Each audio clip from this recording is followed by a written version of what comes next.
নমস্কার বন্ধুরা, সবিতা কিচেনে সবাইকে স্বাগত। আজও আমি আরও একটা রেসিপি নিয়ে হাজির হয়ে গেছি। আজ আমি বানাবো ছানা পোড়া মিষ্টি। এই মিষ্টিটা কিন্তু খেতে ভীষণই ভালো লাগে, বড় থেকে ছোট সবাই কিন্তু এটা পছন্দ করে। আমি ছানা দিয়ে এটা বানিয়েছি। ছানা পোড়া মিষ্টি বানাতে গেলে ছানা অবশ্যই লাগবে, আর বানানোটা যতটা সহজ খেতে ততটা ভালো।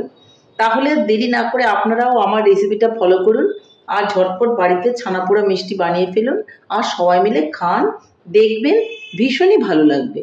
তাহলে এই ছানা পোড়া মিষ্টিটা আমি কি করে বানালাম সেটাই দেখে নেওয়া যাক। ছানা পোড়া মিষ্টি বানাতে গেলে প্রথমে আমাকে ছানা নিয়ে নিতে হবে। আমি দেখুন ছানা নিয়ে নিয়েছি। ছানাটা একটা বোলের মধ্যে আমি নিয়ে নিলাম একটা বোল। এর মধ্যে আমি ছানাটা নিয়ে নেব।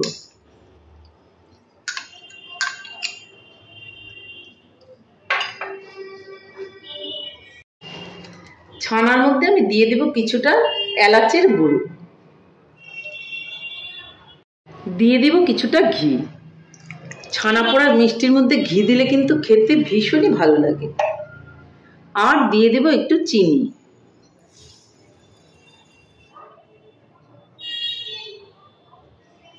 তাছাড়া দিয়ে দেব 3 চামচের মতো, 4 চামচের সুজি। খুব ভালো করে এগুলোকে আমি একটু মিলিয়ে নেব।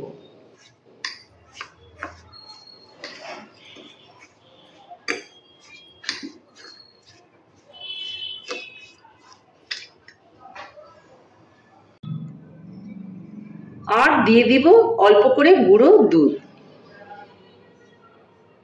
3 চামচের মতো, 4 চামচের আমি গুঁড়ো দুধ এখানে দিয়ে দিলাম। এখন ভালো করে এটাকে আমাকে মেখে নিতে হবে।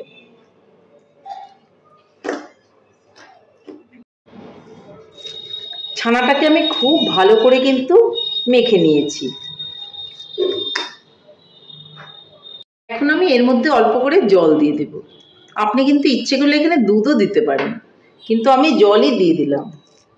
ভালো করে আরও একটু মেখে নেব জল দেওয়ার পর।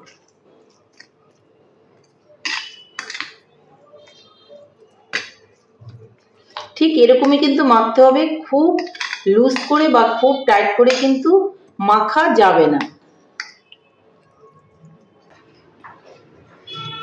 এখন আমি একটা ঢাকনা দিয়ে এভাবে রেখে দেব। 10 মিনিট পর আমি এটা খুলে দেখব। ঢাকনাটা আমি এখন তুলে নেব। দেখুন আমার কিন্তু ছানাটা যে মেখে রেখেছিলাম ওটা একদমই সেট হয়ে গেছে।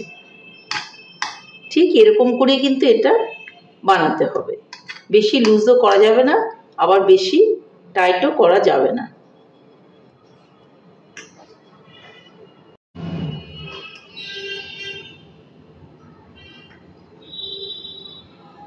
এখন আমি কি করে ছানা পোড়া মিষ্টিটা বানাবো সেটাই দেখুন। এটাকে আমি সরিয়ে নিচ্ছি। আমি নিয়ে নিচ্ছি একটা বোল। আপনি যেরকম সাইজ পছন্দ, মোটা বা পাতলা করে এই ছানা পোড়া মিষ্টিটা বানাতে পারেন, কিন্তু আমি এরকম একটা স্টিলের বোলের মধ্যে বানাবো।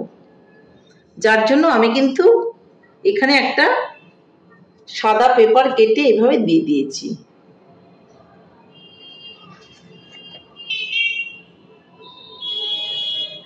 আর এর মধ্যে আমি একটু ঘি দিয়ে দেব।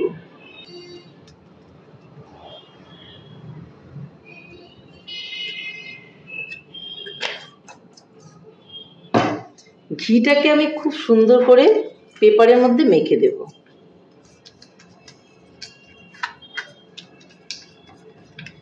আর বাটিটার 4 সাইডেও কিন্তু আমি বাদবাকি ঘিটা এইভাবে মেখে নেব।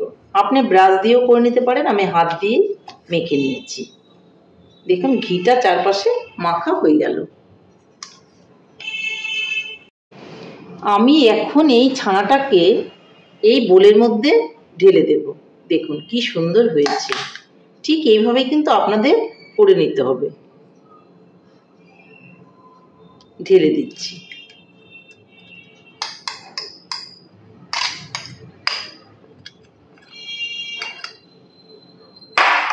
এটাকে একটুখানি আমি এইভাবে ঝাঁকিয়ে নেব,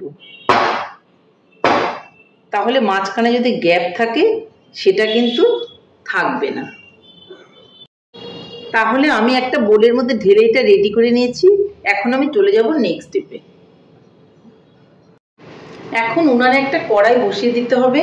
আমি একটা কড়াই না বসিয়ে আমি মোমো বানানোর যে বাটিটা আছে সেটা কিন্তু বসিয়ে দিয়েছি।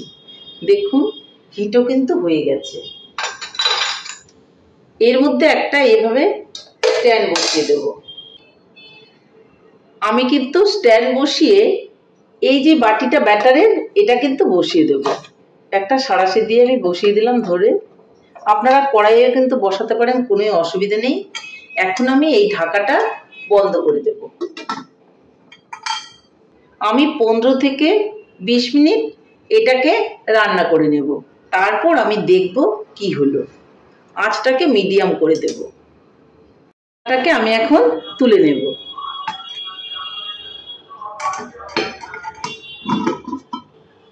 দেখুন আমার এটা কি সুন্দর হয়েছে। আমি একটা ছুরি দিয়ে দেখে নেব যে ভেতরটা হয়েছে কিনা। দেখুন ছুরির গায়ে কিন্তু একটুও লেগে নেই। আমি এখন উনানটা অফ করে এটাকে নামিয়ে নেব। এটা ঠান্ডা হয়ে গেলে আমি বাটি থেকে তুলে নেব। আমি ছানা পোড়া মিষ্টিটাকে এখন সাইড থেকে একটু চাকু দিয়ে এইভাবে আলগা করে নেব।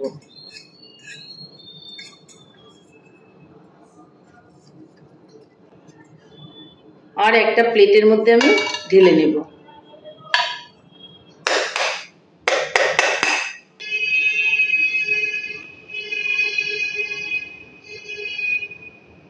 পেপারটা দেখুন আলগা হয়ে গেছে। এই পেপারটাকে আমি তুলে নেব আর ঠান্ডা হলে কেটে আমি দেখাবো। ছানা পোড়া মিষ্টিটা আমি এখন এইভাবে টুকরো করে দেব।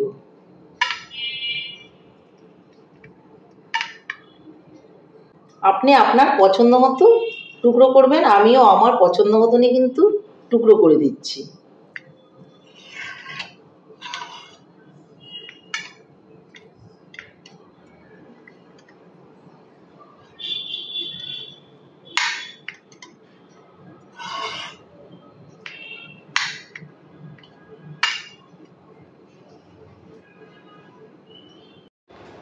ছানা পোড়া মিষ্টি কিন্তু ফাইনালি রেডি।